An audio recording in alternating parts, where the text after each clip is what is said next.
Hello everyone and welcome to another video of Grim Dawn Forgotten Gods. So in today's video I'm going to be going over a build that has been highly requested, which is my Conjurer Summoner build. People have been asking me about this build quite a bit and I've been delaying this way too long, so here it is finally. I'm really excited to talk about this build. I'm going to be showing you guys what I've been doing in the Forgotten Gods content with this character.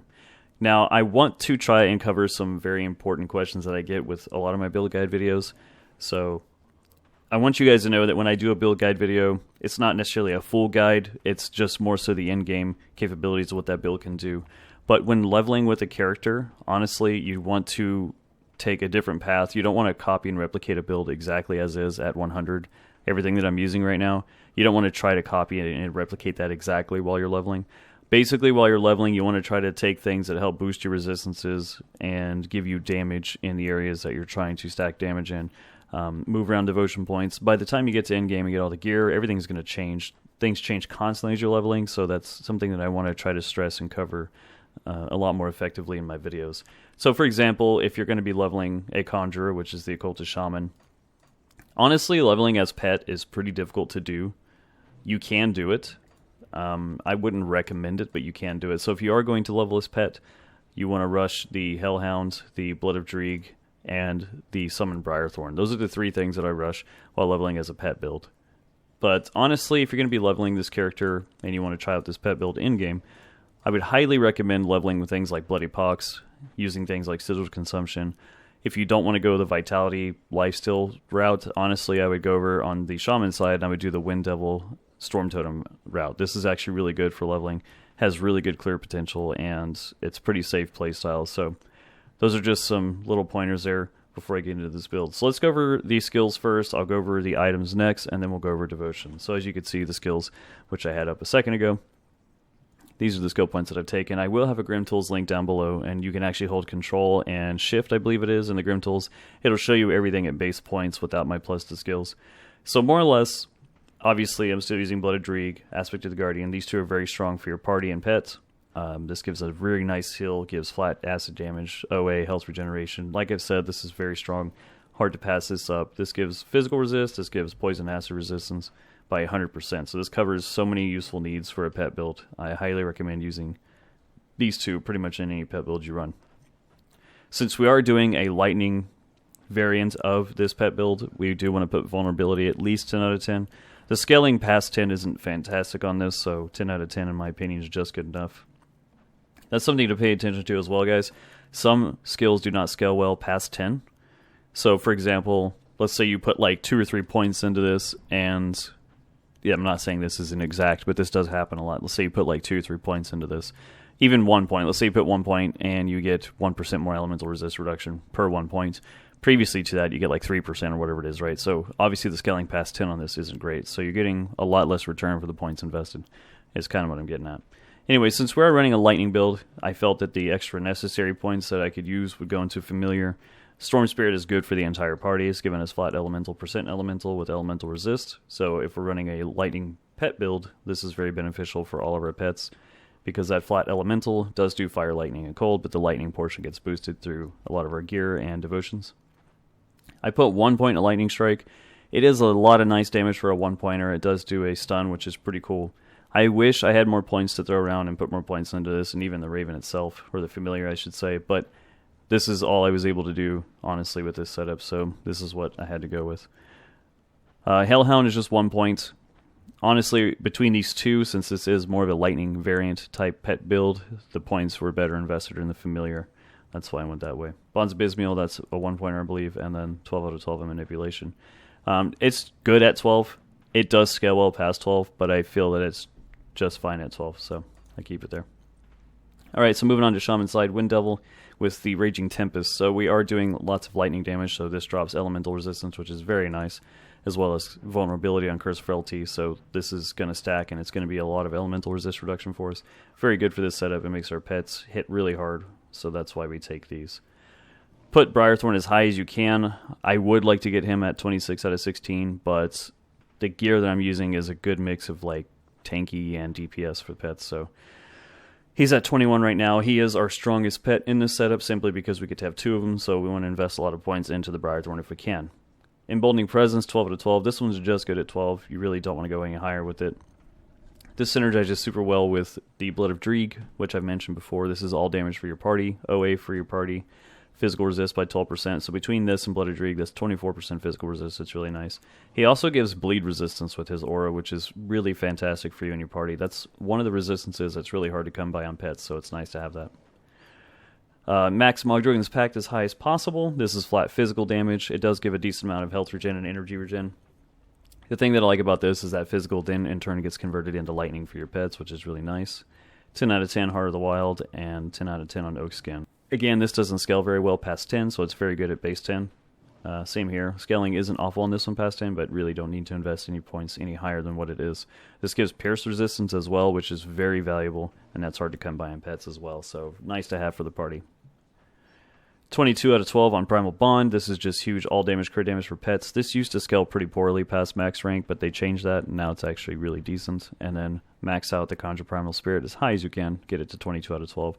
Pound for pound, strongest pet you can have. Hits really hard, very durable. With the Beast Collar set, he gets plus 5 seconds increased duration for how long he can be out, so this is a really, really good pet for this setup. And it allows him to live longer, and he can be out more often, so it's very, very much worth putting the points into this. Alright, so let's go over the items real quick, guys. So this is basically the same as it was before for the most part. There has been a few changes with this build. This weapon is still really good. Obviously, this is going to give us the Spark of Ultos, which is very powerful. This allows our pets to get a lot of flat lightning, percent lightning, and a 25% physical damage converted to lightning, which is very, very good. The biggest change with this setup is the rings. The Mythical Glyph of Kel'Thuzath. These rings are much better than what they used to be. Previously, the only time you got physical conversion to lightning on these is whenever you had the 10% chance proc, and we were only able to get about 70 or 80% physical converted to lightning. It was a nice, kind of fun, decent setup, but with the new changes to these rings, if you look now, they just have a static 23% physical converted to lightning and 20% on this ring. So now it just automatically converts 43% physical to lightning just sitting. So you take that 43 plus this 25, and we're already looking at a 68% conversion just sitting, which is really nice. I mean, that's an amazing change. That means that we have more consistent high DPS. Then when one of these procs does go off, we again get more flat lightning damage, percent lightning damage, and then 25% physical damage converted to lightning. The thing is these can proc and stack at the same time. So we are now able to get a 100% physical converted to lightning with this pet build. And that's very, very important for this setup. It's going to make us do a lot more damage. It's going to be a lot more powerful. And I was really happy that they made this change. So we are using Beast Collars. There has been some changes to the Beast Collars. Overall, it's just a little bit of a nerf on the helm, but they did buff these, so not too bad. Still using Mythical Heart of the Mountain. Very good. Get a free extra pet. Lots of good pet stats. +1 skills to Shaman, which is very nice. I'm a big fan of that, so that's why I use it. So I have been running Cataclysm's Eye on a majority of my pet builds, and the reason I do this is because we really, really need the extra HP, which is nice. The 1-doll skills is very valuable, but on top of that, we're getting the reduced stun duration and chaos resist. Those are really hard to come by often with the pet setup, so that's why I've been running this offhand in a lot of my pet builds. In the Shattered Realm, it's a whole new monster. Shattered Realm is very, very intense and a lot more scary than the normal game. So any CC reduction or any stun resist you can get, definitely want to grab it wherever you can. Still using the Beast Collar Shroud, Beast Collar Shoulders. Using the Mythical Overlord's Iron Grip. Same concept here. We're getting really nice armor value out of this. Really good resist, reduced stun duration, some good plus to skills. Getting additional physical resist and defensive ability for pets, which is very nice, so that's why I took these. Using Taskmaster Stoneplate Grease of Vitality. Basically, this gives me a lot of HP, some resistances I kind of need, as well as giving the pets Aether and Chaos resist. That's why I run these. Beast Collar's Talisman, very good, obviously, if we're running the set. As well as giving flat physical to Hellhound and Briarthorn, but then we are converting that physical into lightning, so that's very valuable. Mythical Voidmancer's Cord, obviously a no-brainer when it comes to running a lightning pet build. Obviously, with those pet bonuses to lightning and 10% chance of bonus lightning damage, very much a must with this setup. Primal Instinct, I still really enjoy this relic. I think it's very good. It's hard to pass up. 1 skills to Shaman, and then you get 5 additional Swarmling pets that come out and start DPSing things. Very, very strong. 20% chance on attack. It's really great. It procs all the time. But that's a lot of little extra pets, and all their physical gets converted to lightning. So they do lightning fire damage. It's very, very powerful. They do a lot of damage. I'm also running these pants here, the Taskmaster's Alexander's Lagers of Vitality. Lots of HP on these, good resistance, very, very nice. And it's giving my pets the much needed Aether Chaos resist right now. So that's the items, that's what I'm running. So let's go over the devotions real quick. Alright, so as you can see, devotions are basically the same. I don't think they've really changed all that much, to be honest, since my last video. Yeah. Everything's basically about the same, I'm pretty sure. I might have been running Manticore and Elemental Storm at one point, but I stopped doing that because through playing the game and gaining knowledge, I realized that the flat reduced resistances doesn't stack, so you don't want to double up on those. Since we are doing a lot of elemental reduction, all we need is the Elemental Storm, which is very valuable. What's very nice about Hand of Altos is that this also does a 25% reduced target elemental resistance, so this will stack with everything that we have going on. I have this linked to Briarthorn, which is very powerful. They go around hitting things, shooting chain lightnings is very, very good. Howl of Mogdrogan, very strong. Honestly, it's hard to pass this up on any pet build. That 15% OA and 40% total speed is insanely good, especially if you run Manipulation.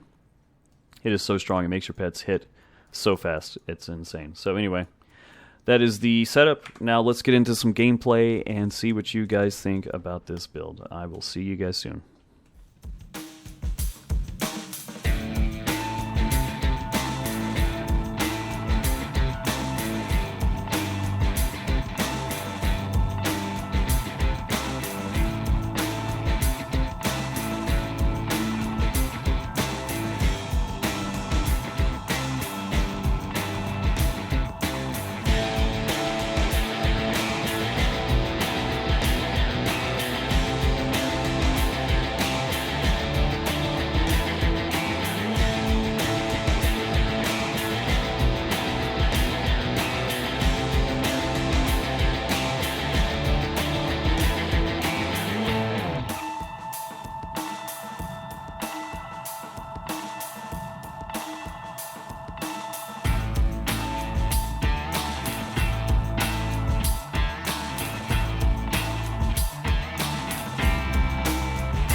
Well, there you have it, guys. As you can see, it's a very powerful build. It's a lot of fun. I highly recommend playing this as a pet build. I'd say it's probably one of the best pet builds, or one of the better pet builds at least.